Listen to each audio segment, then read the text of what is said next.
বুখারী শরীফের 652 নম্বর হাদিস, ক্বালা রাসূলুল্লাহ সাল্লাল্লাহু আলাইহি ওয়াসাল্লাম, আল্লাহ নবী বলেন, লাউ ইয়ালামুনা মা ফিল আতামাতি ওয়াস সুবহি, মানুষ যদি জানতো এশার নামাজ আর ফজর নামাজের কি উপকার। এবার কোন নামাজ? এশা আর ফজর। লা তাহুমা ওয়ালাউ হাবওয়া। হাবওয়া কাকে বলে বুঝাই। একদল মানুষ দেখবেন ভিক্ষা করে, নিতম্বের মধ্যে কি জানি একটা বাঁধে, রাস্তায় যে গড়াইতে গড়াইতে আপনি ভিক্ষা করে, হ্যাঁ, যাই হোক টাকা কামাই করার জন্য যে আপনার প্যারালাইজড হয়ে যায়, যার কারণে বেচারা হাঁটতে পারে না, চলতে পারে না।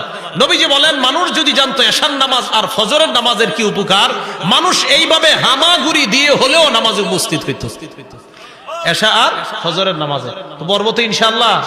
বুখারী শরীফের 652 নম্বর হাদিস, ক্বালা রাসূলুল্লাহ সাল্লাল্লাহু আলাইহি ওয়াসাল্লাম, আল্লাহ নবী বলেন, লাউ ইয়ালামুনা মা ফিল আতামাতি ওয়াস সুবহি, মানুষ যদি জানতো এশার নামাজ আর ফজর নামাজের কি উপকার।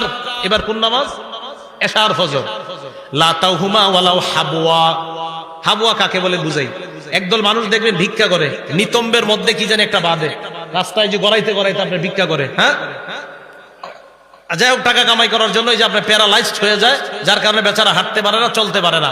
নবীজি বলেন, মানুষ যদি জানতো এশার নামাজ আর ফজরের নামাজের কি উপকার, মানুষ এইভাবে হামাগুড়ি দিয়ে হলেও নামাজে উপস্থিত হইত, এশা আর ফজরের নামাজে। তো পর্বত ইনশাআল্লাহ।